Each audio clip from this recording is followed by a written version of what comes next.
സർവത്ര ഗോവിന്ദനാമസങ്കീർത്തനം. ഗോവിന്ദ ഗോവിന്ദ. ദശകം 81.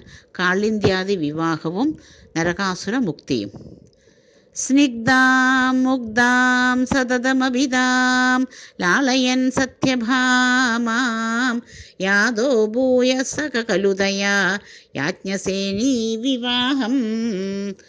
പാർത്ഥപ്രീത്यै പുനരഭിമനാകാസ്തിദോ ഹസ്തിപുര്യാം ശക്രപ്രസ്ഥം പുരമഭി വിഭോ സംവിധായാഗതോ ഭൂഃ.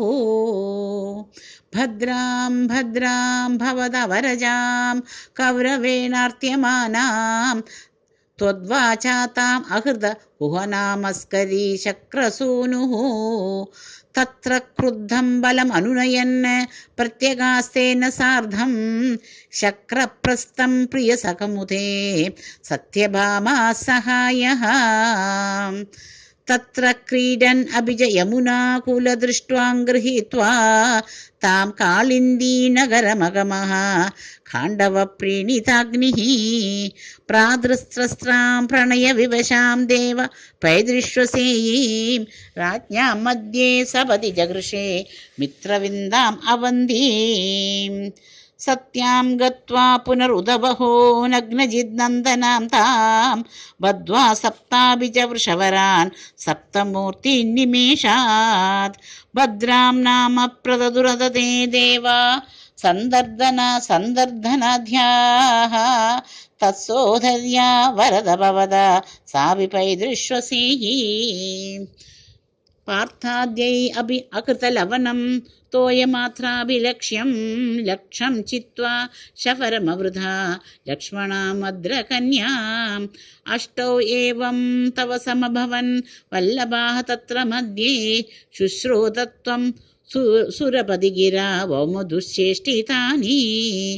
സ്മൃതായാദം പക്ഷിപ്രവരം അതിരൂഢസ്ത്വമഗമോ വഹൻ അംഘേ ഭാമാമുപവനം ഇവാരാധിഭവനം. വിവിന്ദൻ ദുർഗാണി തൃണിതപിതൃണാശോണിതരസൈഃ പുരം താവത് പ്രാഗ്ജ്യോതിഷം അകുരുതാ ശോണിതപുരം. മുരസ്ത്വാം പഞ്ചാസ്യോ ജലധിവനമധ്യാത് ഉദപതത് സചക്രേ ചക്രേണ പ്രതലിതശിരാമംക്ഷുഭവദാ. ചതുർദന്തൈ ദന്താവളപതിഭിർ ഇന്ദാനസമരം രഥാംഘേന ചിത്വാ നഗരം അകരോസ്തീർണ നരകം. സ്തുതോ ഭൂമ്യാ രാജ്യം സപതി ഭഗദത്തേസ്യ തനയേ ഗജം ച ഏകം ദത്വാ പ്രജിഗൈത നാഗാനിജപുരം.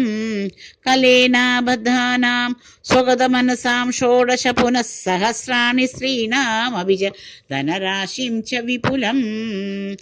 ഭൗമാപാഹൃതകുണ്ഡലം തദതിദേഹേ ദാതും പ്രയാതോ ദിവം ശക്രാദ്യൈ മഹിതസമം ദൈതയാ ജുസ്തൃഷു ദത്തക്രിയാം. ഹൃത്വാ കൽപ്പതരും ഋഷാഭിപതിതം ജിത്വേന്ദ്രം അഭ്യാഗമ തത്തു ശ്രീമദദോഷ ഈദൃശ ഇതി വ്യാഖ്യാതുമേവാ കൃതാ. കൽപദ്രും സത്യഭാമാ ഭവനവിസൃജൻ ദ്വഷ്ടസാഹസ്രയോഷാ സ്വീകൃത്യ പ്രത്യകാരം വിഹിത ബഹുവപുർലാളയൻ കേളിവേദൈഃ. ആശ്ചര്യാത് നാരദാലോകിത വിവിധഗതിഃ തത്ര തത്രാഭിഗേഃ ഭൂയഃ സർവാസു കുർവൻ ദശ ദശതനയാൻ പാഹി വാതാലയേശാം. സർവത്ര ഗോവിന്ദനാമസങ്കീർത്തനം. ഗോവിന്ദ ഗോവിന്ദ.